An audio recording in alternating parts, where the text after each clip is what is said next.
మహిమా స్వరూపుడు అయిన మా యేసు ప్రభువా, కృపా సత్య సంపూర్ణులకు మీరు నీ దాసులమని బిడ్డలమైన మేము ఈ 13 దినముల సెలవు ధ్యాన భాగ్యములోనికి ప్రవేశించుటకు మాలో ఎట్టి మలినం ఉన్నదో ప్రతి మలిన సంగతులను మహిమ సంగతుల చేత శుద్ధీకరణ చేసుకున్నటకు నీవు ప్రాప్తింపజేసిన పరిమిత జ్ఞాన సంపత్తిని బట్టి నేను వందిస్తున్నాము దేవా.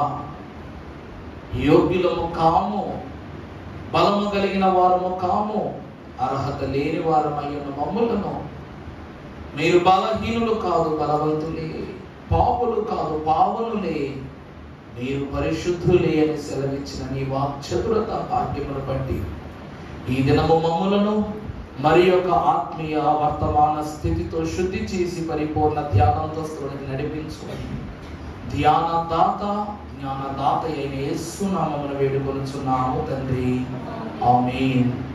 పరిశుద్ధులకు దేవదేవుని యొక్క వాక్య ప్రభావధాన ధన్యత త్రిత్వ దేవుడు చేరి వచ్చిన మనకు దయచేయును గాక, ఆమేన్.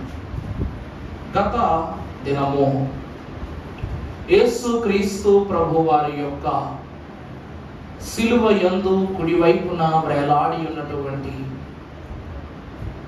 దొంగ యొక్క లక్షణములలో 4వ లక్షణమును ప్రభు పేరిట జ్ఞాపకం చేసుకున్నాం. ప్రభునందు దేవుని ప్రియబిడ్డలారా, మనం నిజంగా స్తుతి చెయ్యాలే కానీ ఈ ప్రపంచములో దొంగ కన్నా గొప్ప స్థితి నీదే అవుతుంది అన్నారు మన తండ్రి గారు. ఎందుకంటే క్షణమాత్రము స్తుతి చేసిన వానిలో నుండి ఎంత గొప్ప స్థితులు మనం నేర్చుకుంటున్నప్పుడు పరిశుద్ధుడు మహాప్రభు అయినటువంటి దేవదేవుడు, మనకు బాగా పరిచయం ఉన్నవాడు, నిత్యము పూజింపబడుతున్నవాడు, ఆయన కూర్చిన ప్రతి ఔన్నత్య సంగతి మనకు తెలుసు. మరి ఇంత తెలిసిన మనకు ఇంకెంత గొప్ప దీవెన ఉంటుంది? మీకు బాగా తెలిసిన కథే, మన చంటి బిడ్డలు తెలుసుకోవాల్సిన కథే 2 చేపల విశ్వాసము. ఏమిటండి 2 చేపల విశ్వాసము? ఎందుకు ఈ కథను మీకు బోధించాలని ఆశపడుతున్నానంటే, యేసు క్రీస్తు ప్రభు వారు సముద్ర తీరమున మొట్టమొదటిగా పేతురు మహాభక్తులు కలుసుకున్నప్పుడు ఎప్పుడూ వేటకు వెళ్ళి చేపలు పట్టుకుని వచ్చే పేతురుకు ఆ దినమున ఒక్క చేప కూడా దొరకలేదంట. దొరకకపోయేసరికి పేతురుకున్న ఒకే ఒక పట్టుదల, దేనినైనా పట్టుకుంటే ఓ పట్టానికి వదలడు ఆయన. అందుకే పేతురును గరుకు రాయి అంటారు. పేతురుని ఏమంటారండి? గరుకు రాయి. ఏ పట్టానికి తనది ఒక విషయాన్ని ఒప్పుకోడు, దాన్ని సాధించేంత వరకు పరిగెడుతూనే ఉంటాడు పేతురు గారు. అందుకే పేతురు మహాభక్తుడట ఎన్నో మార్లు సముద్రపు మధ్యమునకు వెళ్ళి వల వేసినప్పటికీ ఖాళీ చేతులతో ఒడ్డుకు తిరిగి వచ్చినప్పుడు ప్రభువారు ఆయన్ను చూసి, ఏమయ్యా పేతురు, ఏమైందంటే, ఇది ప్రభువా పరిస్థితి, చేపలు పడలా అంటే మరలా ఒకసారి ప్రయత్నం చేయి అన్నారట. అంటే ఏ మనిషి అయినా సరే పని చేసి విసిగిపోయిన తర్వాత ఒక మనిషి వచ్చి మరలా ఒకసారి ప్రయత్నించంటే ఏం చేస్తాడు? ఎన్నిసార్లు పడగాలింది, ఈ ఒక్కసారి ప్రయత్నిస్తే పడతాయా అని ఏం చేస్తాడు? బదులు సమాధానం చెప్తారు. కానీ పేతురు గారు చెప్పారుగా, సాధింపు దొరికేంత వరకు మోదింపు ఉండదట. ఆ యొక్క స్థితి కలిగిన పేతురు ప్రభు చెప్పగానే సరే ప్రభు అని చెప్పేసి ప్రభువును దోనెక్కించుకుని సముద్రంలోనికి వెళ్ళినప్పుడు ఈ తూర్పు ప్రక్కగా నువ్వు వల వేయి అని చెప్పగానే అటు పక్క వల వేసి లాగగా ఎన్ని చేపలు పడినాయంట? 153 గొప్ప చేపలు. వాక్యం ఏమని చెప్తుందండి? 153 గొప్ప చేపలు పేతురు గారి యొక్క వలలోనికి చేర్చబడ్డాయంట. ప్రభునందు దేవుని ప్రియబిడ్డలారా, సముద్రములో 153 చేపలే ఉంటాయా ఏమండి? పెద్ద పెద్ద తిమింగలములు అద్భుతమైనటువంటి జల విశిష్టతను చూపించుచున్న ఎన్నో జీవరాశులు కోటాను కోట్ల రెట్లుగా సముద్ర విశాలతలో సంచరిస్తూ ఉన్నాయి. అందుకే మనిషి తరాలు మారినా యుగాలు మారినా రోజుకు 100 చేపలు తినేసిన ఇంకా చేపలు పుడుతూనే ఉన్నాయట సముద్రంలో. అదవుతుందండి. మనిషి కోసమట దేవుడు సృజించిన గొప్ప స్థితిలో ఈ చేపలు ఎంత ప్రత్యేకమయ్యా అంటే, ఆనాడు యేసుక్రీస్తు ప్రభువారి యొక్క శిష్యులైన వారితో పాటు 5,000 మందికి ఆహారమును పదార్థభావకముగా అందించినవే ఈ చేపలు. చేప అనగా మానవుని యొక్క ఆత్మీయ స్థితి. అలాగే సముద్రమును సృష్టితో పోలుస్తారు. ఎందుకంటే ఈ భూమి చుట్టూ సగానికి సగం ఏముందంట? నీరే ఉంది. 80%. ఈ 80% నీరులో ఎన్ని చేపలు ఉండొచ్చు? అలాగని లోకమని చెప్పబడుతున్న ఈ సముద్రంలో ఆయన బిడ్డలమైన మనం అందరము చేపలమే. ఆ చేపలలో కొన్ని తినటానికి, కొన్ని తినకుండా ఉండటానికి కూడా ఉన్నాయి. ఈరోజు పేతురు గారు పట్టుకున్నటువంటి ఈ చేపలు 153 గొప్ప చేపలు తన వలలోనికి వచ్చి పడ్డాయంట. ఈరోజు మనకు వేసవి కాలం మొదలైపోయింది. ఇక రాను మన బ్యారేజీ గేట్లు మూసేస్తారు, మన కాలువలు కట్టేస్తారు. ఇప్పుడు చేపలైనటువంటి వాటికి ఎంత ఇబ్బంది అంటే, బాగా నీరు ఏ చోటుకి వెళ్ళి చేరి ఉంటుందో ఆ చోటు ప్రయత్నపూర్వకంగా తెలుసుకుని ఏం చేయాలి? వాటి యొక్క ప్రాణాలను దక్కించుకోవడం పరిగెత్తాలి. అలాగే ఇద్దరు దంపతులైనటువంటి 2 చేపలు ఏం చేస్తున్నాయంట? వాటిలో అవి గుసగుసలాడుకున్నాయంట. ఆ కొలనులో ఉన్నటువంటి మిగిలిన చేపలు వాటికి కావలసినటువంటి సద్దుమను కూడా చేసుకుని అవి తేరుకుని వెళ్ళిపోయాయి. కానీ ఈ 2 చేపలలో ఆడ చేప మాత్రం ఎప్పుడో ఒక మాట అంటుందంట, ఏమండి మీరేమీ కాబరా పడబాకండి, ఎందుకంటే మన దేవుడు మనకున్నాడు, ఆయన మనం చూసుకుంటాడు, మనకి ఏ కష్టము రానివ్వడని చెప్పగానే మగ చేప వ్యతిరేకించడం మొదలు పెట్టిందంట. ఏం చేస్తాడు నీ దేవుడు? ఇప్పటికిప్పుడు వస్తున్న ఎండలు ఆపి వర్షాన్ని కురిపించగలరా? ఇప్పటికిప్పుడు అడుగంటుతున్నటువంటి నీరును కొలనంతా నింపగలరా? ఏం చేస్తాడు నీ దేవుడు? నీ దేవుడు వల్ల సాధ్యమైంది ఏమీ లేదని ఆడచేప మీద గొడవ వేసుకున్నాడంట.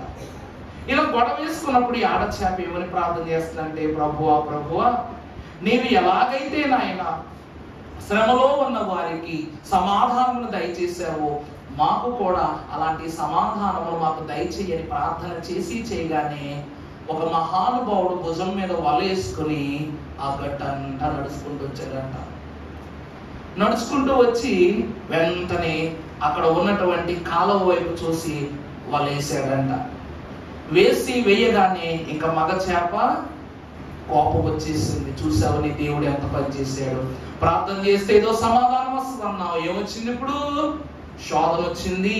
నీ ప్రభు మనల్ని ఇరికించేశాడు. మిగిలిన చేపల్లో మనం కూడా తప్పించుకుని వెళ్ళిపోయిందంటే ఎంత అసంతోషంగా ఉండేవారము. కానీ దేవుడు మనల్ని ఏం చేశాడు? చిక్కులో పెట్టేశాడని ఆడచేపను తిడతా ఉందంట. వల వేయగానే వలలో ఈ 2 చేపలు పడిపోయినాయి. వల పైకి లాగుతున్నప్పుడు ఈ ఆడచేప ఏం చేస్తుందంట? ప్రార్థన చేసుకుంటుందంట. ప్రార్థన చేసుకుంటూ అప్పుడు అంటుందంట, ప్రభువా నీవే మాకు రక్షణ, ఈ చిక్కునబడిన లోకమని చీకటి వలలో నుండి మమ్మల్ని తప్పించు అని చెప్పేసి అనగానే ఈ 2 చేపలని ఆ యొక్క వలలోంచి తీసి ఒక మంచి బుట్టలో వేసుకుని భుజాన్ని వేసుకుని బయలుదేరాడంట. బయలుదేరితే బుట్టలో కూడా చేప ఏం చేస్తుంది? ప్రార్థన చేస్తుంది. ఏంటి నీ దేవుడు గొప్ప, నీ దేవుడు మనల్ని ఈ యొక్క జాలరి చేతికి అప్పగించేశాడు. వీడు మనం తీసుకుని వెళ్ళి చంపి లేక అమ్మో మన ప్రాణాలను తీసేస్తాడు, నీ దేవుడు మనల్ని చంపక మానగానే అప్పుడు అన్నారంట, ఏమండి నా దేవుని అలా అనవద్దు. రాత్రికి రాత్రే సింహాల యొక్క చీకటి బోనులో పడవేసినటువంటి దానియేలును నా దేవుడు సింహాల నోళ్లను మోయించి కాపాడుకున్న దేవుడు మిమ్ములను నన్ను కాపాడక మానడు అని చెప్పిందట. అప్పుడు ఈ చీకటి బుట్టలో ఉన్నటువంటి 2 చేపలను తీసుకుని వెళ్ళి మార్కెట్ దగ్గర కూర్చున్నాడంట ఈ జాలరి. కూర్చుని ఈ 2 చేపల్ని తీసుకుని వెళ్ళి సంత మార్కెట్ లో పెట్టి అమ్మడం మొదలు పెట్టాడు. ఎలా అమ్ముతాడు? ఎవరైనా ఎలా అమ్ముతారండి? చెప్పండి అమ్మా, ఏమవుతారు? 2 fishes 20 rupees అని అమ్ముతారా? అరే ఏమని అమ్ముతారు మన వాళ్ళు? చేపలు ఎట్లా అమ్ముతారు? చేపలు అని అమ్ముతారన్న. వీడు కూడా తాజా చేపలను మొదలు పెట్టాడు, అమ్మకానికి పెట్టాడు. అంతే, వెంటనే ఈ యొక్క ఆడచేప ప్రార్థన మొదలు పెట్టుకుంది, మళ్ళా ప్రార్థన చేసుకుంటుందంట. అప్పుడు పక్కనే ఉన్నటువంటి మగచేప, చూసావా నీ దేవుడు ఎంత పని చేశాడు, వీడు రానే తీసుకొచ్చేసాడు, నేను అన్నట్టే జరుగుతుంది, వీడు అమ్మకానికి పెట్టేశాడు, ఎవరో ఒకరు కొనుక్కోక మానరు, వాళ్ళు మనం తీసుకుని వెళ్ళి వేపుడు పులుసు పెట్టుకుని మనను తినేక మానరని తిట్టడం మొదలు పెట్టిందంట. అప్పుడు వెంటనే ఆడచేప, వద్దండి, మన ప్రభువు అన్యాయస్తుడు కాదు, తన సొంత అన్నదమ్ములైనటువంటి వారి చేత అమ్మబడిన యోసేపును ఐగుప్తు దేశమునకు ప్రధానమంత్రిని చేసి అన్నలకే ఆధారముగా చేసిన మన దేవుడు మనల్ని ఏం చేయడు, ఇడిచిపెట్టడు, మనల్ని కాపాడుకుంటాడు, మనకు శ్రమ కలగనివ్వడు అని చెప్పేసి తన యొక్క శ్రమానుభవంలో ప్రభువును స్తుతించిందంట. అప్పుడు ఒక పెద్ద హారన్ కొట్టుకుంటూ కారు వచ్చి ఆగిందంట. కారు వచ్చి ఆగి వెంటనే అక్కడికి వచ్చి ఎంత బాబు అని బేరం ఆడుకుని ఏం చేసిందంట, ఆ 2 చేపల్ని అతను కొనేసుకున్నాడంట. కొనుక్కున్నప్పుడు కూడా కవర్లో పెట్టేస్తుంటే తిట్టుకుంటున్నాడంట ఈ మగ చేప. వెంటనే ఆడచేప అంటుంది, తన సొంత వారే తనను అమ్మేసినా ఏ మాత్రమునో జంకక వేదన పడకున్న యోసేపు యొక్క స్థితిని మనకు దేవుడిస్తాడని చెప్పి సముదాయించిందంట. ఈ 2 చేపలను తీసుకుని వెళ్ళి, చేపలను మనం పక్కన పెట్టుకుంటామా, చేతితో పట్టుకోవడం కూడా ఇష్టపడడం, ఏం చేస్తాం, ఏ డిక్కీలోనో లేకపోతే ఏ హోల్డర్ హ్యాంగర్కో తగిలించుకుంటాం బండికి. ఈయన కూడా కారు వేసుకొచ్చాడు కాబట్టి మంచి చేపలు ఏం చేశాడంట, కారులో పెడితే వాసన వస్తుంది కాబట్టి డిక్కీ ఓపెన్ చేసి డిక్కీలో పడేసాడంట. పడేసి లాక్ చేసేస్తే అప్పుడు వెంటనే మగ చేప మొదలు పెట్టిందంట. ఎండాకాలం అని చెప్పాను కదా, ఇతనేమో చేపల డిక్కీలో పడేసి తీసుకెళ్తున్నారు. డిక్కీలో ఎలా ఉంటది, చల్లగా ఉంటుందా వేడిగా ఉంటుందా? ఫుల్ వేడిగా ఉంటుంది. ఈ రోజు కార్లు కాదు, పాత కార్ల గురించి. వెంటనే ఈ మగ చేప మొదలు పెట్టిందంట, నీ దేవుడు నిజముగానే దుర్మార్గుడు, వీడు మనలను తీసుకుని వెళ్ళి చంపి తిననక్కర్లేదు. ఈ ఎండాకాలపు వేడికి, ఈ యొక్క మంటకు, ఈ డిక్కీలో పుట్టే వేడికి మనం ఏమైపోతాం, ఫ్రై అయిపోతాం. మనల్ని దేవుడు చంపేసేంత వరకు విడిచిపెట్టడు అని చెప్పేసి మరలా తిట్టాడంట. మరలా ఈ ఆడచేప ఏం చేసుకుంటుంది, ప్రార్థన చేసుకుంటుంది. ప్రార్థన చేసుకుని మళ్ళా అంటుందంట, ఏమండి షడ్రకు మేషకు అబేద్నెగోలు అనే 3 ఉండేవారండి, వాళ్ళను కూడా అగ్నిగుండములో పడవేశారు ఆనాటికి దినముల్లో. అలాంటి వారి యొక్క శరీరము మీద ఒక నూనె పోగును కూడా ఏం చేయనివ్వలేదు నా దేవుడు, కాలనివ్వలేదు. అలాగే మన ప్రభువు కూడా మనల్ని ఏం చేస్తాడు, కాపాడుకుంటాడు అని చెప్పిందట. వెంటనే ఈ యొక్క యజమానుడు తీసుకుని వెళ్ళి ఇంటి దగ్గర కారు ఆపి 2 చేపలు తీసుకుని వెళ్ళి తన భార్యకి ఇచ్చి, ఏ చేపను ఏ వండుతావో నీ ఇష్టం అని చెప్పేసి అప్పగించి వెళ్ళిపోయాడంట. వెళ్ళిపోతే అప్పుడు వెంటనే ఈ తల్లి మొదలెట్టిందంట, కత్తిపీట, మంచి గిన్నె అన్ని చక్క పెట్టుకుని వచ్చి ఇవన్నీ దగ్గర పెట్టుకుని పదార్థం రెడీ చేయడానికి కాత బూడి తెచ్చుకుని ఇక్కడ పెట్టుకుందంట. అప్పుడు ఆ సమయంలో కూడా ఆడచేప ప్రార్థన చేస్తుంటే, ప్రభువా నువ్వే కాపాడు నాయనా, నువ్వే రక్షిస్తావు నాయన అంటే, ఇంకెక్కడ రక్షిస్తాడు నీ దేవుడు, ఇక మన సమయం అయిపోయింది. ఇదిగో ఆమె కత్తిపీట రెడీ చేసుకుంది, అన్ని సామాన్లు రెడీ చేసుకుంది, ఏ మొక్కలు దేనికి వాడాలో అని ఆమె లెక్కలేసుకుంటుంది. ఇంకా నీ దేవుడు మనం కాపాడుతుంది అంటున్నావు, నీ పిచ్చి కాకపోతే నేను భార్య తిట్టడం మొదలు పెట్టేసరికి, ఏమండి నా దేవుడు అన్యాయస్తుడు కాదు అని చెప్పేసి చెప్తున్నప్పుడు ఈ మహా తల్లి బూడి తీసుకుని చేపలకు బాగా రాసి ఏం చేసిందంట, సిమెంట్ రోడ్డు కేసో లేక బండ కేసో తోమడం మొదలు పెట్టిందని. తోముతారు కదండి మీరు, తోముతారు కదా. మనం ఏమని చెప్పా, బూడిద ఈ లోకములో ఎవరికి ఉపయోగపడదు. ఎవరికి ఉపయోగపడదు తెలుసా? మనిషిని శుద్ధి చేయడానికి మాత్రమే ఉపయోగపడుతుంది.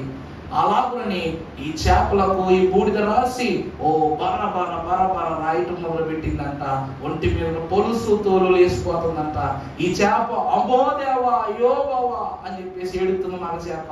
ఆడ చేప ఏం చేస్తుందంట? తోముతున్నా ప్రార్థన చేసుకుంటుందంట. ఇంత మంచి ప్రార్థన చేసుకుంటుంటే ఇంకా నీ దేవుడి మీద నీకు ఆశ చావలేదా? నీ దేవుడు మనం చంపేంత వరకు కూడా అని చెబుతున్నాను కదా, ఇంకా ప్రార్థన ఎందుకు మానే అని ముఖం మీద తిడతంటే, అవండి యోబు అనే మహాభక్తుడు ఉండేవాడండి. తన జీవితంలో శరీరం అంతయు హీనమైన కుళ్ళిన శల్యముగా మారిపోతే తన దేహాన్ని తనే చీల పెంకుతో గాయపరుచుకున్నాడు. బూడిదలో కూర్చుని అటు ఇటు దొల్లులాడుతూ దిగంబరుడైపోయి వేదన పడ్డాడు. అలాంటి యోబునకు రెండింతల ఆశీర్వాదం ఇచ్చిన మన దేవుడు మనకేం చేయడు? అన్యాయం చేయడు, మన శ్రమ పెట్టడు, మన చావునివ్వడని చెప్పాడంట. అంతే. ఆ క్షణము తర్వాత ఆ చేపలలో ఒక చేపను తీసుకుని ఆడ చేపను తీసుకుని నేల మీద పెట్టి కత్తి పట్టుకుందాక నరకటానికి ఇలా ఎత్తగానే అప్పుడు కూడా ఏం చేస్తుందంట? ప్రార్థనే చేసుకుంటుందట. భార్య వైపు చూస్తూ, భార్య చేస్తున్న ప్రార్థన వైపు చూస్తూ విసిగెత్తిపోయిన ఈ భర్త అన్నదంట, ఈ క్షణమైనా సరే నీ దేవుణ్ణి మర్చిపో. చచ్చిపోతున్నాం కదా, మర్చిపో, వదిలేసేయండి. చనిపోవడానికి కొన్ని క్షణముల ముందులోని ఏమంటుందంట? తన సొంత కుమారుడైన అబ్రహామును బలియాగి మిమ్మల్ని చెప్పిన దేవుడు కత్తి ఎత్తిన అబ్రహాము నరుకుటకు ముందే, అబ్రహామా ఆగు అని క్షణకాలములోని ఆపదలు తప్పించిన మన ప్రభువు మనల్ని కూడా ఏం చేస్తారు? కాపాడుకుంటారని చెప్పిందట. అంతే. నరకటానికి సంసిద్ధమైనటువంటి చేప ఎప్పుడైతే ఇలా నరకడం కత్తెత్తిందో వెంటనే కరెంట్ వచ్చిందంట. వెంటనే వచ్చిందండి, కరెంట్ వచ్చిందంట. కరెంట్ రాగానే సీరియల్ ఆన్ అయిందంట. సీరియల్ టైం అవగానే ఆడోళ్ళు గ్యాస్ కూడా వదిలేసి వెళ్ళిపోతారు కాబట్టి ఈమె చేపలు వదిలేసి ఇంట్లోకి వెళ్ళిపోయింది. ఇంట్లోకి వెళ్ళిపోయి మొగల్ రేకులు సీరియల్ చూడటం మొదలు పెట్టింది. ఎంత అద్భుతమో! ఇక సీరియల్లో పడిందంటే సమస్తము మర్చిపోతారు కాబట్టి ఆ చేపల్ని ఇప్పుడు కాకపోతే రేపు చేయలేమో అని అక్కడికక్కడ వదిలేసి లోపలికి వెళ్ళిపోయింది. ఈ గ్యాప్లో అరగంట గ్యాప్లో ఆకాశంలో మబ్బులు కమ్మి భీకరమైన వర్షం వచ్చింది. చెప్పాను కదా, గ్యాస్ సిలిండర్ వెళ్ళిపోయినా కూడా ఒక్క నిమిషం ఆగండి, ఈ సీన్ అయిపోగానే వచ్చి సరి చేస్తారంటారు ఆడవాళ్ళు. అదే జరిగింది అన్నమాట. భీకరమైన వర్షం వచ్చేసింది. ఈ చేపలు బయటే వచ్చింది కాబట్టి ఆ వర్షము యొక్క నీటి ధాటికి అవి అలా కొట్టుకుంటూ వెళ్ళిపోయి అవి డ్రైనేజీలో పడి డ్రైనేజీ నుండి మ్యాన్ హోల్స్ లోనికి వెళ్ళిపోయి అక్కడ నుంచి ఎక్కడికి వెళ్ళిపోయిందంట? అలా వేరే కాలువలోనికో గోదావరిలోనికో వెళ్ళిపోయినాయి అంట. ప్రభునందు ప్రియబిడ్డలారా, ఇంత చిన్న చేప వాక్యములో 153 గొప్ప చేపలను చెప్పడానికి గల కారణం ఏమిటి అనగా, పరమ భక్తుడు సర్వోపకారియకు దేవదేవుడు పరిశుద్ధ వాక్యములు సెలవిస్తున్న మాట. కీర్తనల గ్రంథము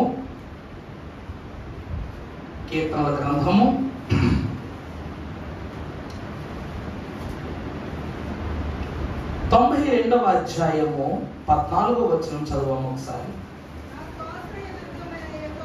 నాకు ఆశ్రయ దుర్గమైన యెహోవా యథార్థవంతుడనియు ఆయన యందు ఏ చెడుతనమును లేదనియు ప్రసిద్ధి చేయుటకై. అమ్మ చూసారా,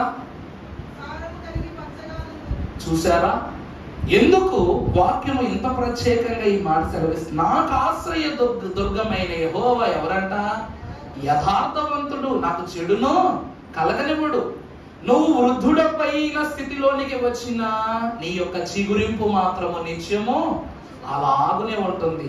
ఎందుకు ఈ స్థితి మనకు కలుగుతుంది అనగా, పరిశుద్ధ వాక్యంలో చూస్తే 33వ దావీదు కీర్తన 1వ వచనంలో చూస్తే, నీతిమంతులారా యెహోవాను బట్టి ఆనందగానము చేయుడి, స్తుతి చేయుట యథార్థవంతులకు శోభస్కరం. ప్రభువునందు దేవుని ప్రియబిడ్డలారా, యేసుక్రీస్తు ప్రభు వారు ఏర్పరుచుకున్నటువంటి, రక్షణ ఇచ్చుటకు ఏర్పరుచుకున్న అనేక మంది భక్తులలో ఆయన సర్వ సృష్టికి రక్షణ ఇవ్వడానికి వచ్చారు. అనగా యెరూషలేము వారికి మాత్రమేనా? లోక పాపములను మోసుకొని పోవు దేవుని గొర్రె పిల్ల, అనగా అందరి పాపాలు ప్రభు మోసుకుని వెళుతున్నారు. ప్రభు పాపములైతే అందరివి మోసారు, కానీ మరి రక్షణ మాత్రము ఎంతమంది స్వీకరించారు అన్నది మనం చూస్తే, పేతురు మహాభక్తుడట, ఆది అపోస్తుల సంఘమునకు నాయకుడు, మొదటి యాజకుడు ఆయన క్రీస్తు కాలంలో. ఆ మొదటి యాజకుడు సంఘము లేక సువార్త లేక సేవ లేక రక్షణ అనేటువంటి వలను సముద్రం అనే లోకం మీదకి వేయగానే ఆ వలలోనికి ఎన్ని చేపలు చిక్కినాయి అంట? 153 గొప్ప చేపలు ఆ వలలో పడ్డాయి. అలాగే యేసుక్రీస్తు ప్రభువారి యొక్క రక్తము ప్రతి ఒక్కరి మీద చిందింపబడినప్పటికీ, ఆ రక్తము యొక్క ఆత్మీయతను పరిపూర్ణతను పొందుకున్న దేవుని బిడ్డలమైన మనలో ఎంతమంది మంచి చేపలుగా మార్చబడి దేవునిలోనికి వచ్చామో ఆ మంచి వారు ఎవరు అనగా యథార్థవంతులు. ఆ వరసలో ఉన్నటువంటి ఒక గొప్ప వ్యక్తి ఈ దొంగ కూడా. దొంగ ఎవరండి? యథార్థవంతుడు. అతడు సిలువ మీద ఉన్న ప్రతి క్షణము ఏం చేస్తున్నాడంటే, నీతిమంతులారా యెహోవాను బట్టి ఆనందగానము చేయుడి, స్తుతి చేయుట యథార్థవంతులకు శోభస్కరము. ఈ దొంగ పక్క నుండి ఏం చేస్తున్నాడంట? దేవునికి స్తుతి చేస్తున్నాడు. అందుకే స్తుతి చేయుట వలన దొంగ యొక్క స్థితి దేవుడు మార్చాడన్నమాట. ప్రభువునందు దేవుని ప్రియబిడ్డలారా, ఒక చేపలోనే, ఒక చేప యొక్క స్థితిలోని ఎంతమంది భక్తుల యొక్క స్థితి, ఒక భక్తుల యొక్క అంతస్తు ఉందంటే, రోజు ప్రార్థన చేస్తున్నావు, నువ్వు ఒక దానియేలు కాదా? రోజు శ్రమ పడుతున్నావు, నువ్వు ఒక యోబువు కాదా? రోజు శోధన పొందుకున్నావు, నువ్వు యేసుక్రీస్తు ప్రభువును పోలి జీవించడం లేదా? రోజు సువార్త ప్రకటన పెట్టినా, నువ్వు పౌలు వంటి వాడవు కాదా? భక్తులైనటువంటి వారు సెలవిచ్చారు, ఏమిటి అనగా, మోషే కంటే శ్రేష్ఠుడు అన్ని మోసముల నుండి విడిపించు, మోషే కంటే శ్రేష్ఠుడు అన్ని మోసముల నుండి విడిపించు,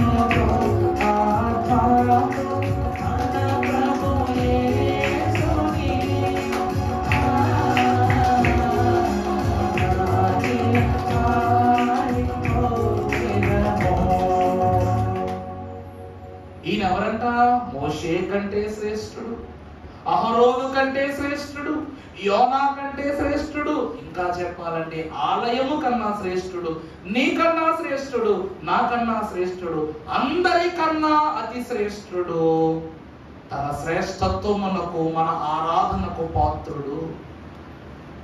ఎవరండి ఆయన? అందరికన్నా శ్రేష్ఠుడు. అందుకే మనోహరమైన స్థలములలో నాకు పాలు ప్రాప్తించెను, శ్రేష్టమైన స్వాస్యము నాకు కలిగెను. ఈ యొక్క వాక్యము యోహాను మహాభక్తుని యొక్క సమాధి మీద రాయబడి ఉన్నదట. యెరూషలేము దేశములో, యెరూషలేము పట్టణములో కొండ మీద మహాభక్తుడైన యోహాను, పరమార్థ జ్ఞాని యోహాను యొక్క సమాధి మీద ఈ మాటలు లిఖించబడి ఉన్నవట. దాని నిజమునకు మనోహరమైన స్థలములలో మొదటిగా పాలు ప్రాప్తింపు పొందుకున్నటువంటి వ్యక్తి ఎవరయ్యా అంటే దొంగే. అంతేకండి, క్రీస్తుతోనే పయనమైపోయాడు, క్రీస్తుతోనే కొనిపోబడ్డాడు. క్షణమాత్రములోనే తన యొక్క అంతస్తును బాగు చేసి, ఎందుకు ఇదంతయు కలుగుచున్నదంటే యథార్థతను బట్టి. దేని బట్టి అండి? యథార్థతను బట్టి. పరిశుద్ధ లేఖన భాగములో దేవుని యొక్క వాక్యములు మనం చూసినట్లయితే మహాభక్తుడు జ్ఞాని అయిన దేవుడు సెలవిస్తున్న మాట. ప్రసంగి గ్రంథం 7వ అధ్యాయం 23వ వచనం ఒకసారి చదువుతుంది. ఇది అంతయు జ్ఞానము చేత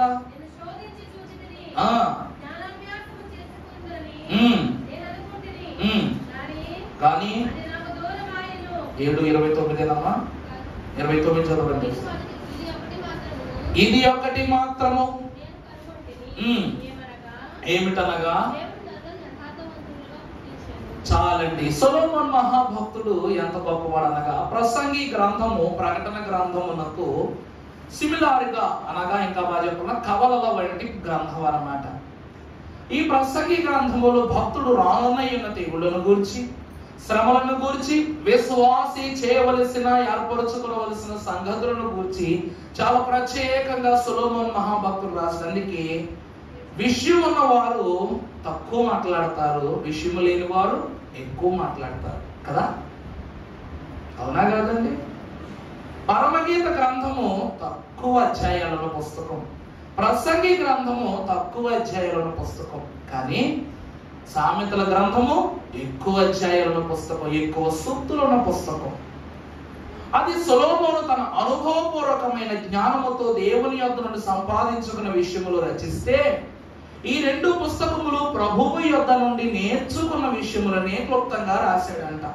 ఇక్కడ ఏమని ఈయన మాట్లాడుతున్నాడంటే, తనకు తానుగా నేను ఒక విషయాన్ని తెలుసుకున్నాడంట. ఏంటంట విషయము?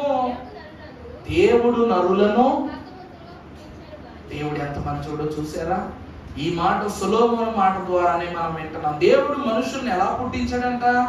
యథార్థవంతులుగానే పుట్టించాడంట. అంటే కుడి వైపున ఉన్న దొంగ యథార్థవంతుడా కాదా? చెప్పండమ్మా. తనకున్న 5వ లక్షణం ఏ లక్షణం? యథార్థత. అంటే ఇప్పుడు ఒక మాట మనకు తెలిసి వచ్చింది. దొంగ యథార్థవంతుడు, ఎడం వైపున ఉన్నాడు యథార్థవంతుడు, ఎదురుగా ఉన్న ప్రతి జనము యథార్థవంతులు, మనమందరము కూడా యథార్థవంతులమే. తర్వాత చదువుతల్లి. కానీ వారు వివిధమైనటువంటి తంత్రములను కల్పించుకొని ఉన్నారు. తద్వారా ఏం జరిగిందంట?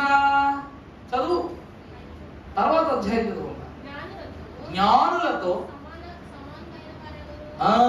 చూసారు తర్వాత అధ్యాయంలో ఏమని రాస్తుందో, మనుషులు అనేకమైన తంత్రములను కల్పించుకొని ఇలా మారిపోయారట. తర్వాత అధ్యాయంలో జ్ఞానులతో సమములా కలిగినటువంటి వారెవరు?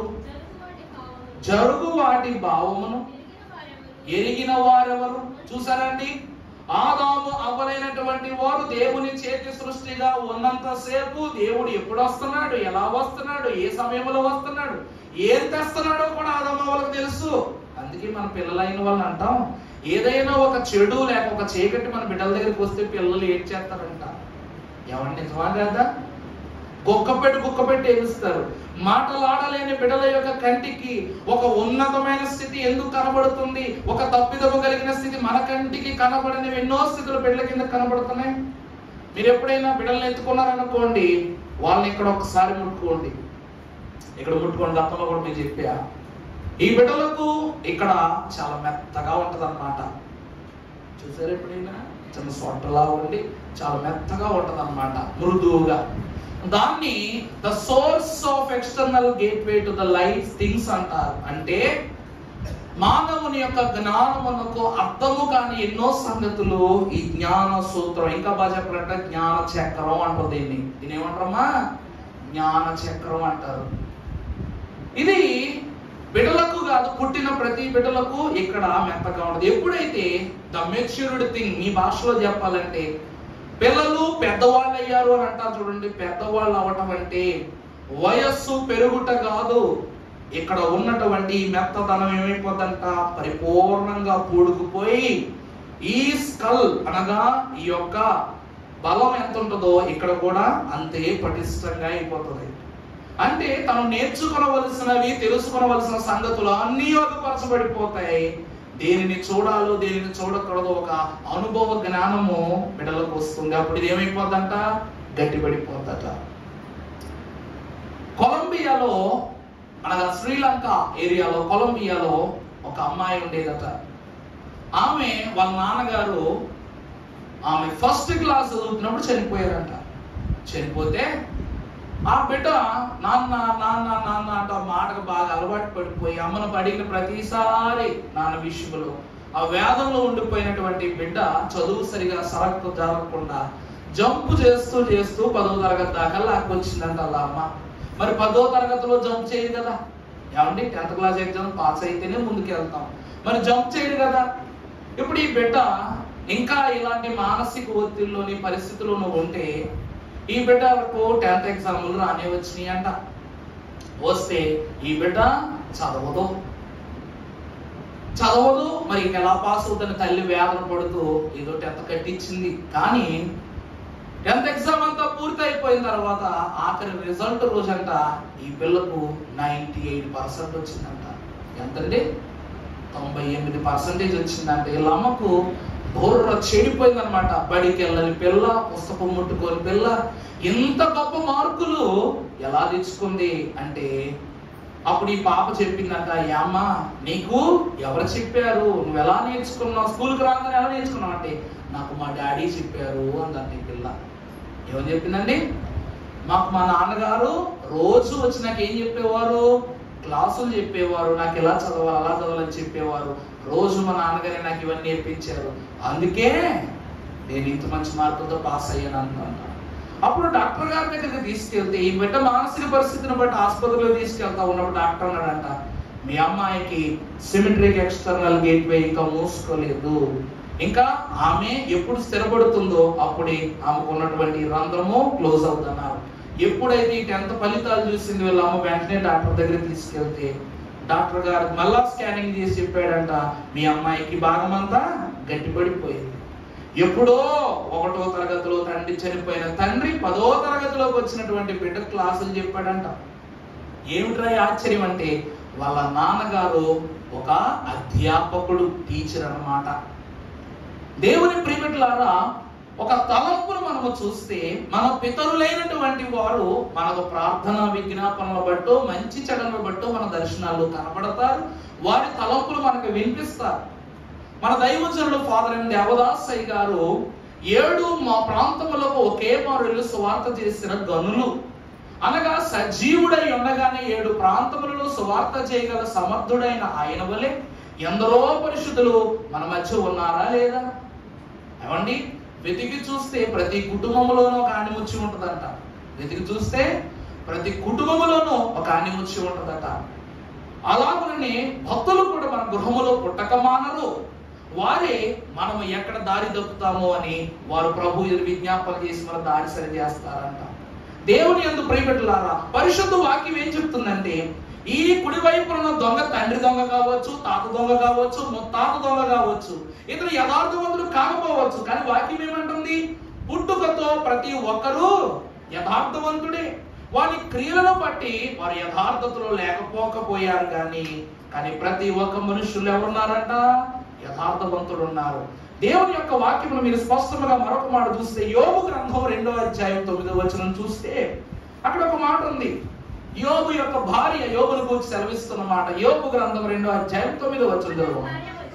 అప్పుడు అతని భార్య ఆయన యొద్దకు వచ్చి, నేనికను చూసారా, నీ యథార్థత నీ వద్ద నుండి పోయిందంటే చెడగొట్టేవాడు ఎవడో నీ పక్కన ఉన్నాడు అన్నమాట. అర్థమైందండి? ఇప్పుడు ఎడమ వైపున ఉన్న దొంగ మంచోడా చెడ్డోడా? మంచోడా చెడ్డోడా? చెప్పాలి, తొందరగా చెప్పండి. మంచోడా? మీతో ఒక శోధన వస్తుందండి నాకు. మంచోడా అన్నాను, అలే చెడ్డోడు. చెడ్డోడా అన్నాను, అవును మంచోడు. మళ్ళీ ఊపుతారని కలవలేసరికేనా? మంచోడా అంటే చెడ్డోడు అంటారు, చెడ్డోడా అంటే మంచోడు అంటారు. చెడ్డోడే. ఎందుకంటే ఈ కుడివైపున ఉన్న దొంగలో ఉన్న యథార్థత వాడిలోనూ ఉంది. కానీ వాడు ఏం చేస్తున్నాడు? ప్రభువును నీ కట్లు విప్పుకోలేవా, మా కట్లు విప్పలేవా అని ఏం మాట్లాడుతున్నాడు? వ్యతిరేకతతో మాట్లాడుతున్నాడు. అలాగే ఎడమ వైపు ఉన్న దొంగలాగే ఈ యొక్క యోబు భార్య కూడా ఏం చేస్తుందంట? యోబును చెడగొట్టడానికి చూస్తుందంట. ఏమని? ఇంకనూ నువ్వు యథార్థతను విడిచిపెట్టవా? ఇప్పటికైనా నీ ప్రభువును దూషించి చనిపో. నువ్వు ఏం చేయమంటాడంట? ఎవరైనా అసలు ఆ మాట అంటారా? వాడింది ఆ మాట. ఇప్పటికైనా నీ ప్రభు నువ్వేం చెయ్యి, దూషించి చనిపో అని చెప్పేసి ఆమె చెప్పగానే యోబు ఏమంటున్నాడు? చదువమ్మా. అమ్మా, అందుకతడు మూర్ఖురాలు మాట్లాడునట్లు నువ్వు మాట్లాడుతున్నావు, మేలు అనుభవించుమా, కీడును అనుభవింపతగునా అని. నేను చాలండి. అలాగే ఎప్పుడు వైపు దొంగ కూడా ఎడమవైపు వాడుతున్నాడు. రే, నువ్వు దొంగవి, నేను దొంగని, మనకు ఈ శిక్ష కావాలి, ఈ శిక్ష మనకు తగును, కానీ ఆయన అంటానికి నేను ఒప్పుకోను. అలాగే యోబు కూడా దేవుని విషయం అంటున్నాడు. దేవుడు ఐశ్వర్యం ఇస్తే పుచ్చుకుంటావు, ఆనందం ఇస్తే పుచ్చుకుంటావు, సమస్త ఈవులు ఇస్తే పుచ్చుకుంటావు, కొంచెం బాధ పెడితే మాత్రం తట్టుకోలేవా, దేవుని వదిలేయమంటావా? మరి ఎంతకాలము ఇవన్నీ నీకు ఎక్కడి నుంచి వచ్చేసినాయి అని నేను నిన్నే వదిలేస్తాను, కానీ ఎవరు విడిచిపెట్టను, దేవుడు విడిచిపెట్టనని కయ్యం వేసుకున్నాడంట. ఎందుకంటే దేవుని ప్రియబిడ్డలారా, దేవుని యొక్క వాక్యములో యెషయా గ్రంథమునందు మహాభక్తుడు సెలవిస్తున్నారు. 5వ అధ్యాయం 20వ వచనం మీరు ఒక్కసారి చూస్తే అక్కడ యెషయా మహాభక్తుడు, అమ్మా, కీడు మేలనియు మేలు కీడనియు చెప్పుకొని చీకటి వెలుగని వెలుగు చీకటని ఏమిటండి ఎంచుకుని వారికి శ్రమ. అప్పుడు చూసారా యోబు అంటున్న మాట ఏమిటంటే, ఈ రోజు వరకు మనం అనుభవించిందంత వెలుగు చిన్న శ్రమ రాగానే చీకటి. అంతే కదండి మనం అనుకుంటాము. ఈ రోజు వరకు లగ్జరీ లైఫ్ ఉన్న వాళ్ళు ఉన్న పలంగా మిడిల్ క్లాస్ షిఫ్ట్ అయితే ఏం చేస్తారు? దేవుడు నన్ను కనికరించడం, దేవుడు నన్ను దగ్గరికి తీసుకోవడం అంటాం. మరి కింద నేను పైన పెట్టగా నేను గతాన్ని మర్చిపోతావు, ప్రస్తుతంలో తొలతూగిపోతావు. అతడు ఏమంటున్నాడంట, యెషయా భక్తుడు ఏమంటున్నాడు? కీడును మేలుగాను, మేలును కీడుగాను, చీకటిని వెలుగుగాను, వెలుగుగాను చీకటిగాను ఉంచుకుని వారికి ఏం కలుగుతుందంట? శ్రమ. తర్వాత అమ్మా, చేదు తీపనియు తీపి చేదనియు ఎంచు వారికి శ్రమ. అలాగునని ఈ రోజు చూసారా, తనకు కలిగిన చేదు అనుభవమును దేవునితో నేను ఈ రోజు ఇక్కడ ఉన్నానని ఆనందపడుతున్నాడే తప్ప ఏం చెయ్యట్లేదంట దొంగ. ఏం చేయట్లేదంట? శ్రమ పడుతున్నప్పటికీ, శ్రమ శోధన అనుభవిస్తున్నప్పటికీ ప్రభువా ప్రభువా ప్రభువా ప్రభు అంటున్నాడే తప్ప తన మనోవేదనను బట్టి నన్ను విడిపించు అడుగుతున్నాడు దొంగలాగా, ఎడమవైపు దొంగలాగా. అందుకే తన చేతును తీపి అనుభవముగా ప్రభువుతో మార్చుకున్నాడు. యథార్థవంతునికి ఉన్న గొప్ప లక్షణము, యథార్థవంతుడు ఏ స్థితిలో ఉన్నా కూడా ఎలా ఉంటాడంట? నికరముగాను నిక్కముగానే ఉంటాడట. ఉంటాడా? ఉండడా అండి? దానియేలు ఏం చేశాడు? నువ్వు ప్రార్థన చేస్తే నేను చంపేస్తాను అన్నారు. ప్రార్థన మానాడా? ప్రార్థన మానాడా? మహాభక్తురాలు ఎస్తేరు యొక్క బాబాయ్ మర్దుకాయ, రైట్ నా ఎదురుగా మోకరించరా, లేకపోతే నేను ఎడవనాయంటే నేను ఎవరిని, నేను దేవుని దగ్గర తప్ప ఎవరి దగ్గర మోకరించం మేము అన్నాడు. అంతే. ప్రాణం పోతే పోయింది, కానీ దేవుని ఎదురు తప్ప ఎవరి దగ్గర మేము మోకరించం. భక్తుడికి పౌరుషం ఉంటుందట. భక్తుడికి ఏముంటుందండి? పౌరుషం ఉంటుందట. పౌరుషము లేనివాడు భక్తుడు కాదు. యేసుక్రీస్తు ప్రభు వారి యొద్ద పక్కన ఉన్న ప్రతి ఒక్కరూ పౌరుషము గలవారే. ఉదాహరణకు పేతురు, అప్పటి వరకు నీలుగుతూ ఉన్న పేతురు వెనకాలే ఉండి ప్రతి విషయంలోనూ శోధన అనుభవించిన పేతురు ప్రభువును తీసుకువెళ్ళడానికి రాగానే ఎంత ధైర్యం రా, ప్రభువుని ముట్టుకుంటావా కబడతాదని ఏం చేశాడంట? కత్తి తీసుకుని సైనికుని చెంప నరికేశాడు. మరి అది ఎంత పౌరుషం! మరి ఏ శిష్యుడికి లేనటువంటి ఆ స్థితి పేతురుకి ఎందుకు కలిగింది? నా ప్రభు జోలికి వస్తే ప్రభు ఏమన్నారు? సాతానా, నువ్వు నా జోలికి వచ్చినా నేను ఊరుకుంటాను, కానీ నా బిడ్డల జోలికి వస్తే నేను ఏం చేయను? ఉపేక్షించనన్నారు. అలాగే పేతురు గారు కూడా ప్రభువులాగా ఆలోచించారంట. నా ప్రభు జోలికి వస్తే ఎవరేమైనా సరే నేను చేయను, ఊరుకోనని కత్తి తీసుకొని చెప్పనరికే ముట్టుకోనివ్వలేదంట అసలు. అది పేతురు యొక్క స్థితి. పౌలు మహాభక్తుడు కూడా అంతే. 5 కోనక యవనస్తుడు కిటికీ వారుగా కూర్చుండి ఇలాగే వర్తమానం వింటున్నాడు. నీకోసం ఫస్ట్ ఫ్లోర్ కట్టించాలంటే భయం వేస్తుంది నాకు, ఎవరు కిటికీ కడుక్కుంటారు. నేను పౌలు కాదు అనుకోడు, ఉదాహరణ చెప్తున్నాను.